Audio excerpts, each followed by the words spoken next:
నా పేరు బెల్లం సుబ్బరాయుడు, దేవస్థానం చైర్మన్. మైదుకూరులో శ్రీ మాధవరాజస్వామి దేవస్థానంలోనే భీమేశ్వర స్వామి ఉన్నారు. ఆయనకు తెల్లారుజామున 4 గంటలకు సుప్రభాతము, ఆ నుంచి ఉదయం పూట అభిషేకాలు, సాయంత్రం వచ్చేసి 6 గంటలకు కళ్యాణం అన్నదాన వితరణ ఉంటుంది. ఆ తర్వాత కళ్యాణ మూర్తులతోనే గ్రామోత్సవం పడి కోలాటము, సాంస్కృతిక కార్యక్రమాలు ఉంటాయి. ప్రతి ఒక్కరు పాల్గొన్నారు.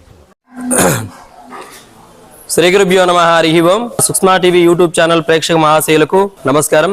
వాగర్ధా వివసంప్రక్తం వాగర్ధా ప్రతిపక్తయే జగత పితరౌ వందే పార్వతీ పరమేశ్వరు.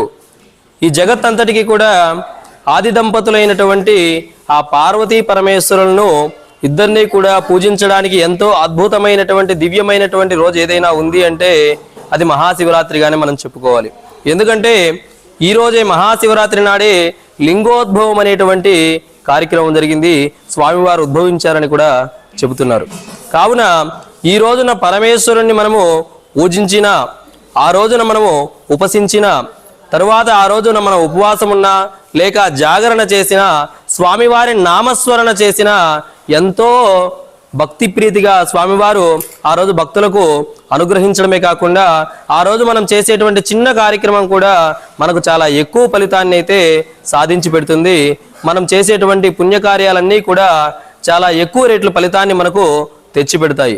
ఈరోజు మనము మైదుకూరు శ్రీ మాధవరాయ స్వామి భీమేశ్వర స్వామి వారి దేవస్థానంలో ఉన్నాము. మీరు స్వామివారి దర్శించడానికి వెళ్తారు కదా, ఈ స్వామివారి దర్శించడానికి వెళ్ళినప్పుడు మీరు కోరుకోవాల్సినటువంటి కోరిక ఏమిటి అంటే 3 కోరికలు ఉన్నాయి. ఇవి మాత్రమే కోరుకోవాలి.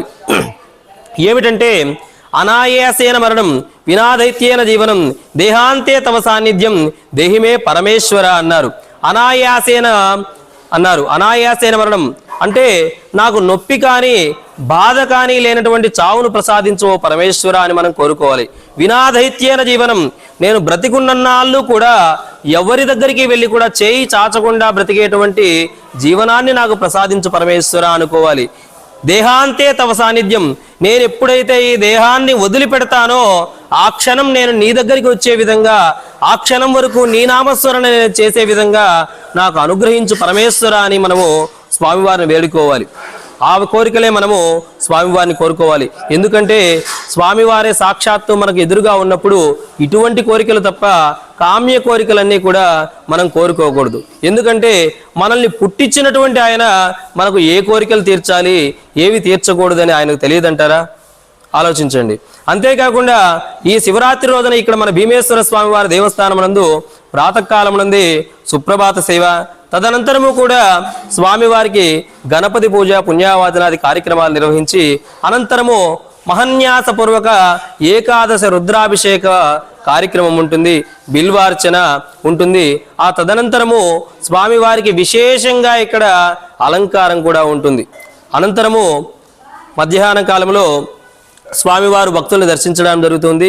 సాయంకాలం 5 గంటల నుండి విశేషంగా శివపార్వతుల కళ్యాణ కార్యక్రమం కూడా జరుగుతుంది. ఈ కళ్యాణ కార్యక్రమంలో కూడా చాలా అద్భుతంగా స్వామివారి కళ్యాణ ఘట్టాన్నంతా కూడా వివరిస్తూ ఇక్కడ కళ్యాణం జరిపించడం జరుగుతూ ఉంటుంది. ఒకవేళ ఎవరైనా మీకు వివాహంలో ఏదైనా సమస్యలు ఉన్నప్పుడు ఈ యొక్క స్వామివారి పార్వతీ పరమేశ్వరుల కళ్యాణంలో పాల్గొనడము, ఆ తలంబ్రా ఏవైతే అక్షతలు ఉంటాయో స్వామివారు మనకు తలంబ్రాలు పోస్తారు కదండి, ఆ అక్షతలు తీసుకువెళ్ళి ఇంట్లో ఉంచుకోవడము, ఆ తలంబ్రాలు మీ పిల్లలపైన ఆశీర్వచనంగా చేయడం వల్ల ఏవైనా వివాహ సమస్యలు ఆటంకాలు ఉన్నా కూడా అవి కూడా తొలగిపోతాయి. ఈరోజు తప్పకుండా ప్రతి ఒక్కరూ కూడా జాగరణ చేయండి. ఈ విధంగా జాగరణ చేయాలంటే జాగరణ చేస్తూ ఉంటే సినిమాలు చూడమనో టీవీలు చూడమనో కాదండి, చక్కగా శివనామస్మరణ చేస్తూ ఆ రోజంతా కూడా గడపడం.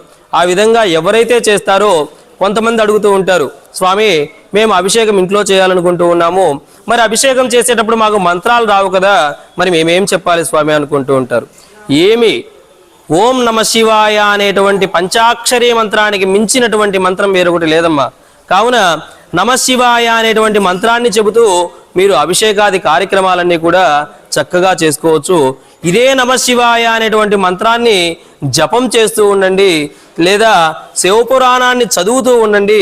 చదవడానికి వీలు కానటువంటి వాళ్ళు శివపురాణాన్ని వినండి, పార్వతీ పరమేశ్వరుల కళ్యాణ ఘట్టాన్ని వినండి.